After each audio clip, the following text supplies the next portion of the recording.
all of the guys they sign and all of the guys that they draft. I will have a full-blown review on strengths and weaknesses. Today, 45 plays, I believe, of Andre Cisco. We'll talk about him as we go. You'll feel out my opinion as we go out throughout this review. And then we have the list of strengths and weaknesses at the end.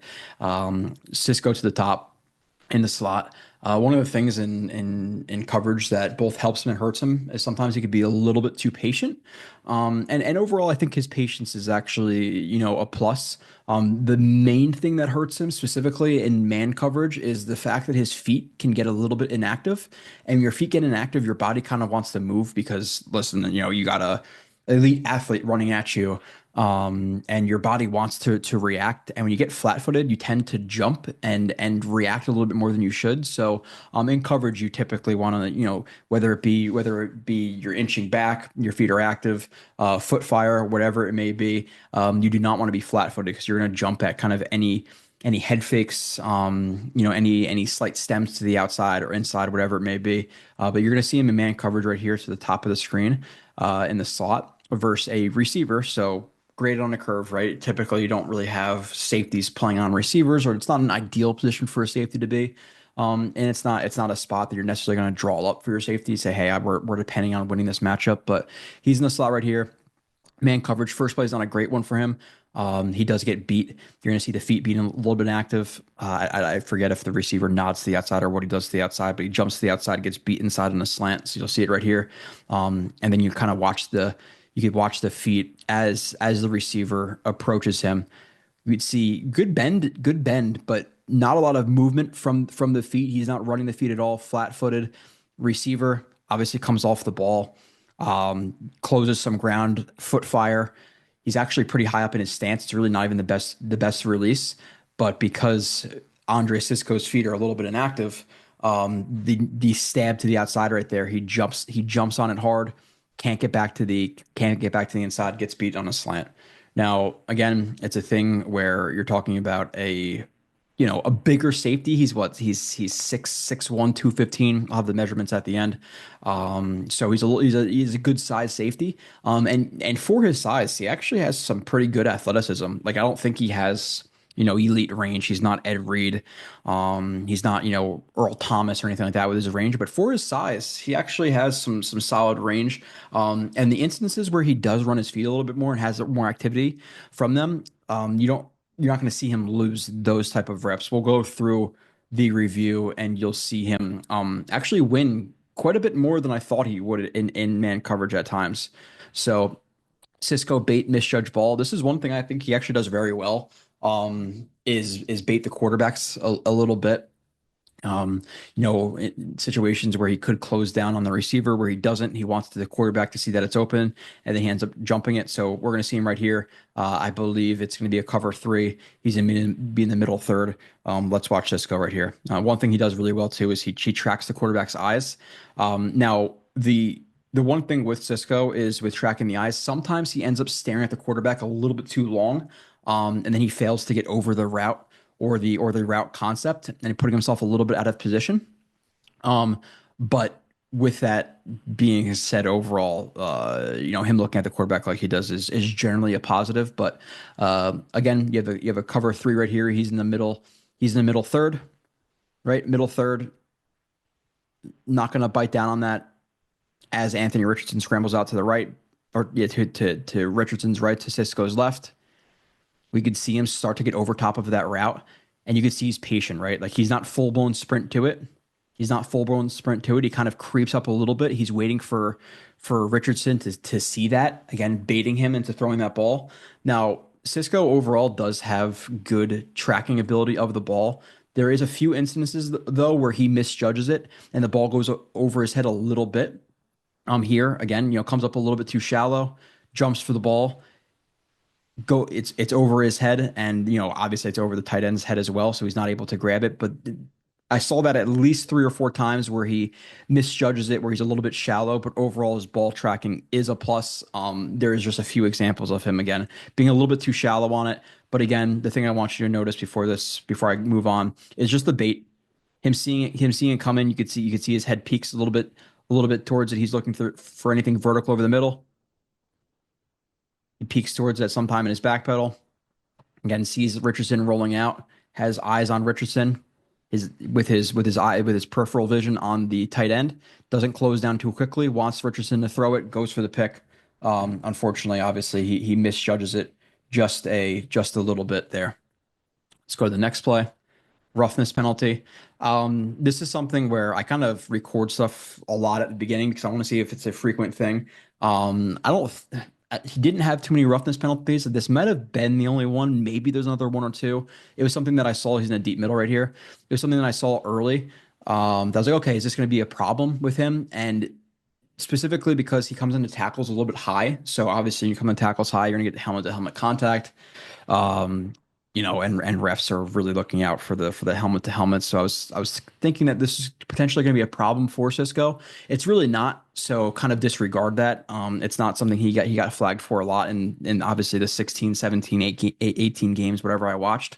But you do get to see a little bit of his stopping power here, and just his ability to thump guys. He's definitely more of a thumper than not. He likes to lay the boom on some guys, lower his shoulder, obviously drop the tight end there, quite a bit of a pop. Now, unfortunately for him, it is helmet to helmet. It's a hard spot for a DB, really. You have him catching the ball, obviously is high. Tight end lowers his helmet, right? Which it's funny because you also have calls where offensive players lower their helmet to initiate contact, but this isn't lowering his helmet to initiate contact. So it's obviously not called on the offensive player. It's called on Cisco. So you got to be a little bit more aware of where your helmet's going. But, um, obviously sometimes harder said than done to get your helmet out of the way there. But you do have to be obviously pretty careful, right? So Cisco forced fumble. He's going to be right here.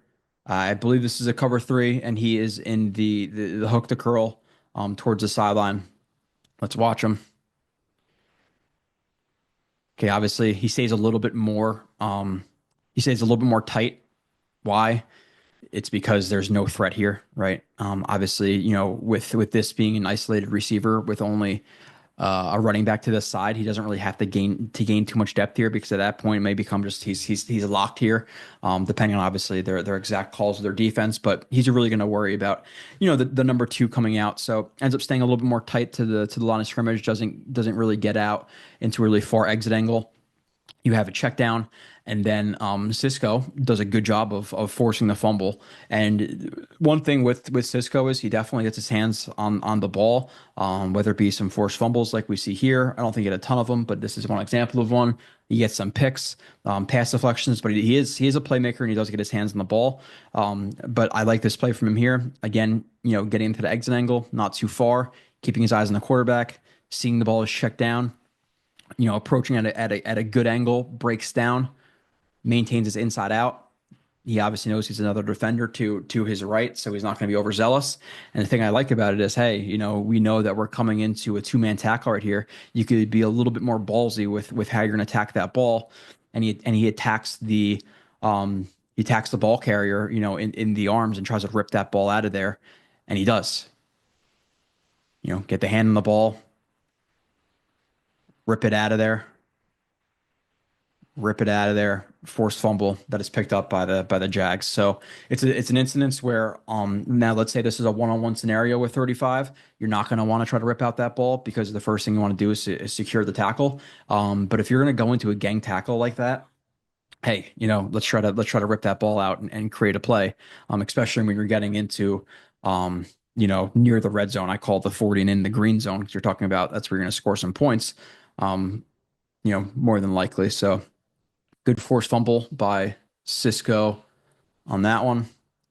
Cisco lack effort. So this was something that I saw a few times during this review was he assumes tackles are made sometimes and he'll start running or stop running. Sorry, not start running. So if he sees a receiver or running back, a tight end in a situation where he thinks he should be tackled, Cisco will stop running to the ball.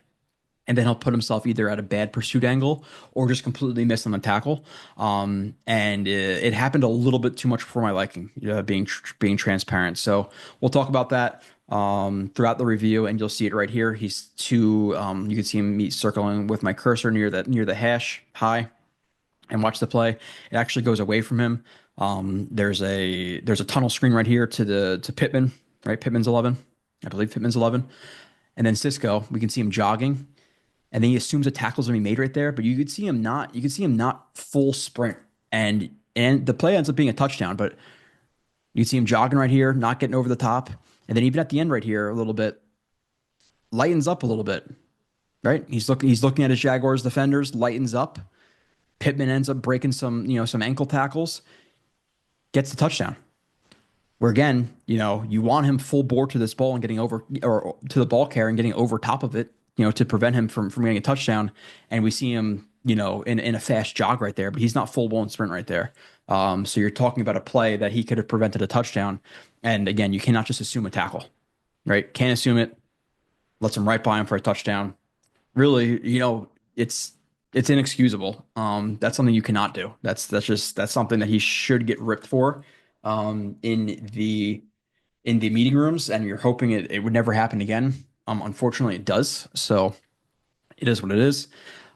Cisco man coverage on wide receiver, top slot. So he's right here on number 1 in man coverage. Some good bend. Pre-snap looks like his eyes are up to the hips, which is exactly what you want. The head lies, the hips don't. So good stance pre-snap. Heads up leverage. Typically in the red zone, you want to play a little bit more inside, make it a more difficult throw, especially opposite hash. You don't want to give them the inside at all. So I'd recommend, and I know Marcus is thinking the same way. Marcus Coleman, I did the film breakdowns with, play inside leverage, force it to the outside, make it a harder throw for the quarterback. Obviously, if he does break to the inside, that's where you are. So here we are. A little bit more activity in the feet. And he's on the receiver. Again, it's this time we can see him run his feet a little bit. Now he does sink a little bit back onto his heels, and I don't necessarily want the hands to be as low as they are because they're not ready to punch. So you want the hands to be a little bit more on guard. And he's almost a little bit too low. It's a good play though. Okay, just slight inch back, eyes seemingly low, doesn't fall for this hard stab inside. Patience, breaks on the ball well.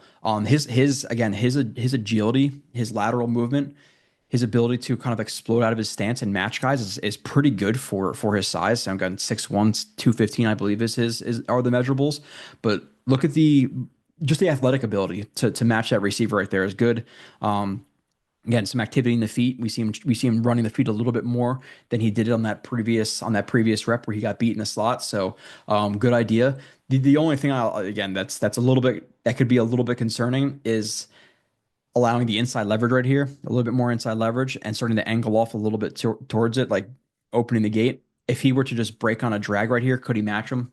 Probably, because he has good athleticism, but being outside leverage in the red zone opposite hash the quarterback can result in a bad play. Here it doesn't necessarily matter. Patient, breaks in the ball, hand on the hip again, guide that route, feel that route out. See the receiver looking back for the ball. He looks back for the ball as well.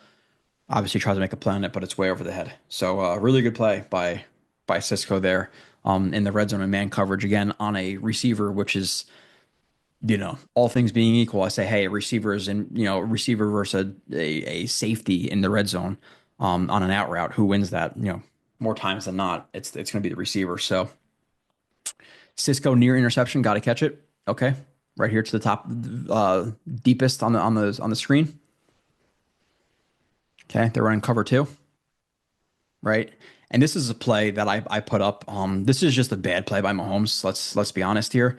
They're running a smash concept, which is one of the more basic concepts in the NFL versus cover 2. One of the more basic cover 2s you're going to see. It's the most basic cover 2 you're going to get. And Mahomes thinks that he could rifle that ball into what you call the honey hole between the curl to flat and between the half field defender. He thinks he can. The one thing you want to do is obviously he wants to put a little bit more heat on the ball. He doesn't want to kind of float it in there. He floats it in there. Cisco does a good job of initially expanding, getting over top of the route. He's looking at Mahomes. He sees Mahomes loading up to throw it. Watches his back foot. gets that quarter step in there, not a T step. T step is completely horizontal. That quarter step is quarter way from being, completely straight. So quarter step, as he sees Mahomes loading up, breaks on the ball really well, jumps the route, undercuts it, ball hits him in the hands, doesn't pick it off. And why? Again, when he tracks the ball, sometimes he gets a little bit too shallow. This is a play where if he just judged the ball a little bit better, he's a half a yard back, and he jumps that and probably picks it relatively easily. He put himself in a tough spot where he has to leap, and it's more so towards his fingertips, and he drops the ball. Again, is this a ball you should catch at the NFL level? Yeah, it is. It hits him, in both the hands, more towards the fingertips, but still a ball you want to see him pick. But a good play. Again, a good play. Expand, get towards the sideline, get over the route, reading Mahomes, see Mahomes load up, and you can see him again break on that ball. Well, breaks on it well. Good angle to it. Just misjudges a little bit over his head. Play you want to see him make, obviously, right? Now this is an actual interception on Mahomes. He should have had two this game. This is one right here. Deepest on your screen. I believe this is a cover two, if I'm not mistaken. You know, Obviously I run through plays quickly, and I'm already on Steven's review, so sometimes I don't remember exactly what the play is, but I believe this is a cover two. Yeah. Okay.